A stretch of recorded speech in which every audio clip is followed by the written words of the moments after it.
Dans cette vidéo, nous allons nous intéresser au routeur ou box Internet. Dans une prochaine vidéo, nous verrons l'application Gotisoft concernant sa configuration pour communiquer directement avec les serveurs web ESP01.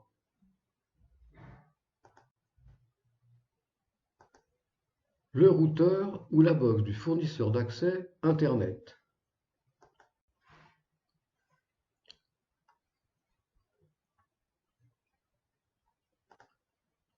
Son rôle, elle adapte le réseau local au réseau Internet en acheminant les paquets constituant l'information. Ce routeur ou cette box Internet inclut aussi un serveur DHCP, Dynamic Host Configuration Protocol, ainsi qu'un NAT, Network Address Translation. L'information envoyée via Internet par l'application Gotisoft doit arriver au bon endroit au niveau du serveur. C'est-à-dire que si avec l'application Gotisoft on envoie une information pour les radiateurs, dans ces cas-là, on a affaire à la flèche bleue et cette information va arriver au routeur et ensuite être redirigée pour aller sur le serveur web ESP01 qui s'occupe de la fonction des radiateurs.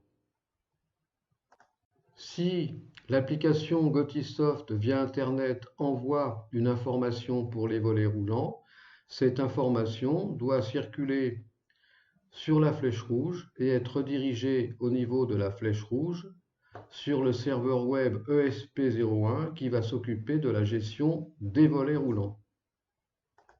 En ce qui concerne les radiateurs électriques, l'application Gotisoft doit envoyer son information avec un en-tête spécifique correspondant à l'adresse IP du routeur, l'adresse IP publique, et ainsi qu'un port de communication externe 2101.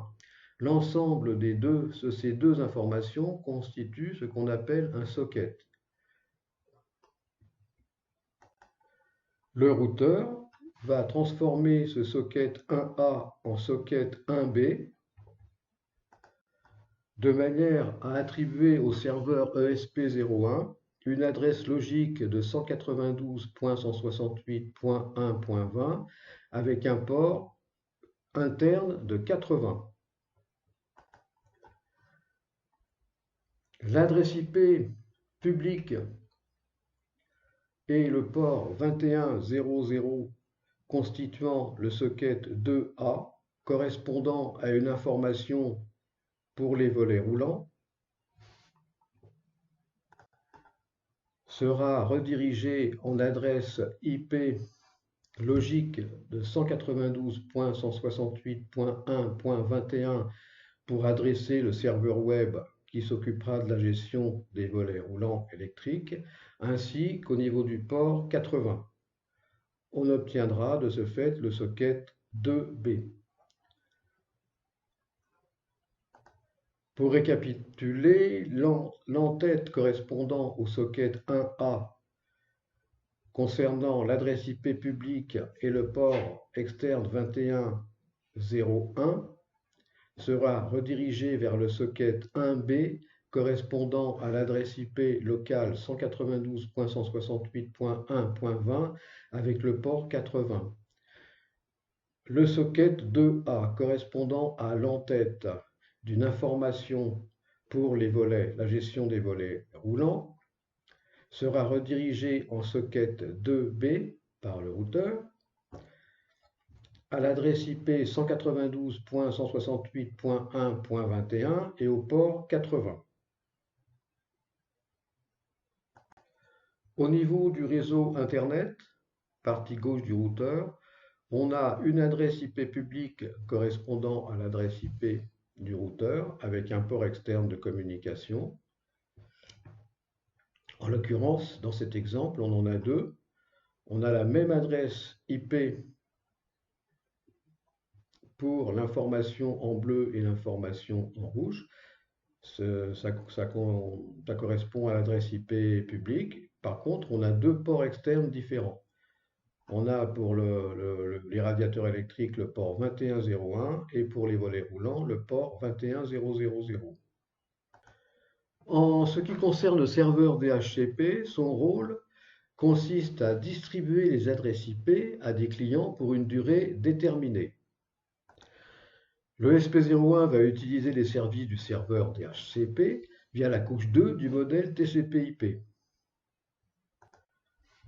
Le SP01 va demander un bail au routeur ou la box Internet par la commande DHCP Discover.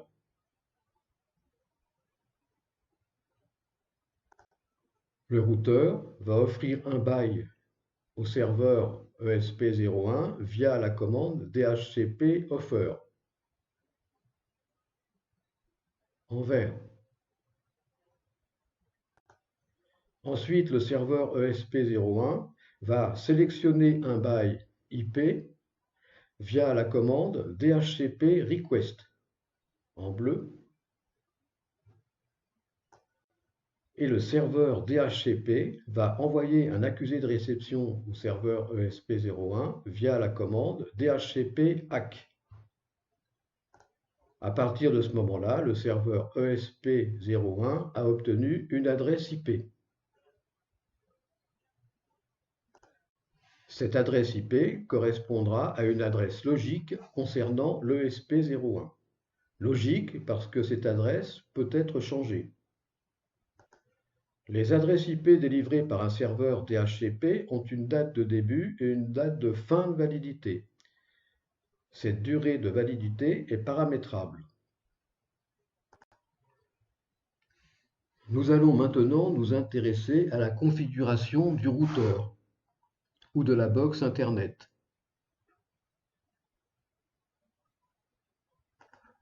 Il faut d'abord activer le serveur DHCP et lui attribuer une plage de fonctionnement. Le serveur DHCP du routeur, bien sûr. Il faut donc prévoir une plage de fonctionnement pour le serveur DHCP constitué d'une adresse de début et d'une adresse de fin. Exemple, adresse de début 192.168.0.20 et adresse de fin du DHCP 192.168.0.39. On a donc une plage de 20 adresses IP. Dans la plage 192.168.0.20 à 192.168.0.29, on réservera cette plage ou cette zone pour les ESP01. L'autre zone, constituée par 192.168.0.30 à 192.168.0.39, sera réservée pour d'autres systèmes. Concernant les autres systèmes, dans ces cas-là, on prévoit d'autres appareils tels que la Smart TV, la box Android, l'ordinateur, les ordinateurs ou l'ordinateur, le smartphone, la tablette, etc.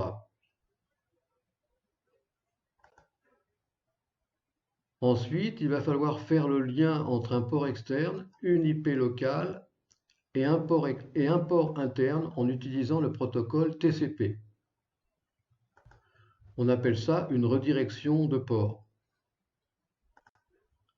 Au port externe 2101, on va attribuer l'adresse IP de destination, c'est-à-dire l'IP locale 192.168.1.20 qui est l'adresse du serveur ESP01 s'occupant de la gestion des radiateurs électriques. On va lui attribuer aussi le port 80. C'est un port interne à utiliser pour le protocole HTTP, le port 80. Pour la gestion des volets, en port externe, nous avons 2100. Donc, on va attribuer l'adresse IP 192.168.1.21 qui sera l'adresse IP logique de la gestion des volets. et on va aussi attribuer le port 80.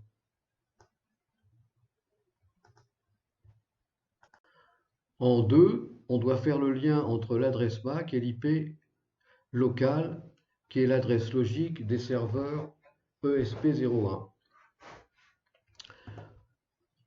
Cette adresse, on doit la choisir évidemment dans la plage du serveur DHCP. C'est ce qu'on a fait ici.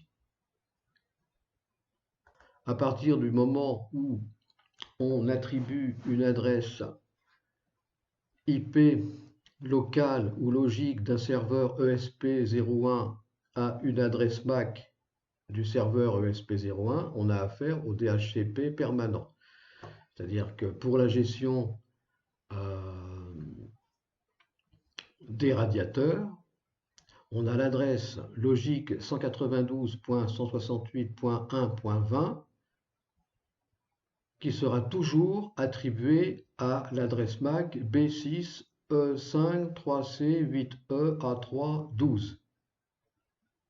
Ces adresses MAC sont représentées en hexadécimal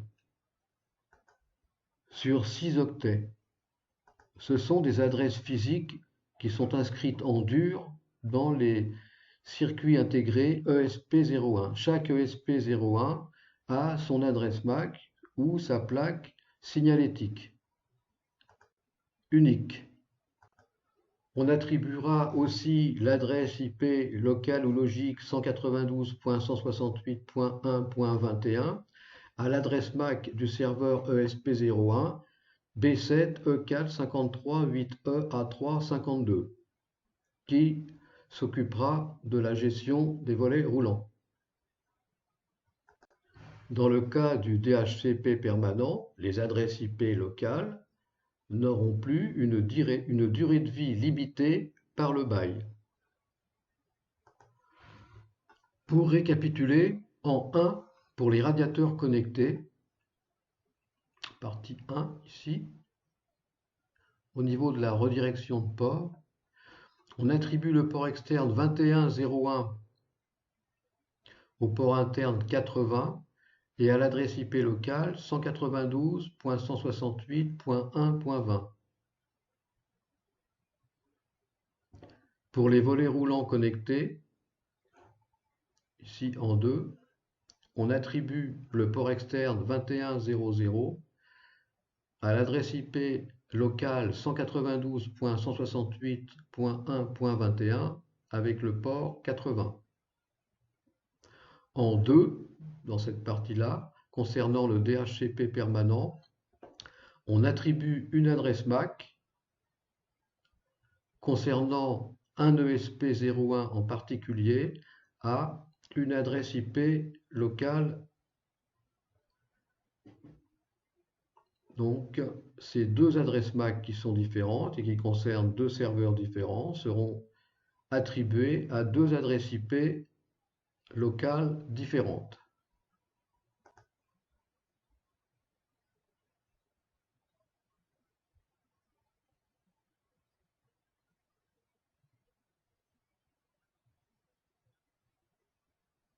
En ce qui concerne les ports de communication, un port de communication est un numéro unique codé sur 16 bits ou 2 octets, soit 2 puissance 16 possibilités, ce qui nous donne 65 536 ports différents de 0 à 65 535. On peut aussi se représenter les ports comme une ligne directe à laquelle il faudrait ajouter un numéro de poste. Par exemple, si le numéro de téléphone est 02 46 25 54 20, si l'on veut joindre une personne en particulier dans une entreprise, par exemple, dans ces cas-là, il faudra rajouter un numéro de poste, en plus du numéro de téléphone. Et de ce fait, on va obtenir le poste que l'on souhaite joindre par téléphone dans cette entreprise. On a des services ou des applications qui sont rattachés à différents ports de communication. Par exemple, on a le protocole FTP, le transfert de fichiers, qui est rattaché au port 21. On a Telnet, administration de système, qui est rattaché au port 23. SMTP envoie des messages des emails au port 25, le serveur DNS, transformation des noms en adresse IP rattaché au port 53, la consultation d'un serveur web en HTTP par le biais d'un navigateur est attachée au port 80, le POP3, réception des emails, est attaché au port 110, le NNTP Newsgroup est attaché au port 119 et le HTTPS Internet Sécurité est rattaché au port 443. Attention, les ports de 0 à 1023 sont réservés à des programmes spécifiques et ne peuvent pas être utilisés par n'importe quel programme. Par contre, tous les autres ports sont libres et peuvent être utilisés par les autres programmes. Par exemple, les ports 1024 à 65 535. Et c'est pour cette raison qu'au niveau des ports externes, on a utilisé le port 2101 dans cet exemple et le port 2100 dans cet autre exemple. Comme les deux serveurs web ESP01 qui ont une fonction particulière chacun, l'un qui s'occupe des radiateurs et l'autre des volets, par exemple, comme ce sont des serveurs web, on leur a attaché le port 80.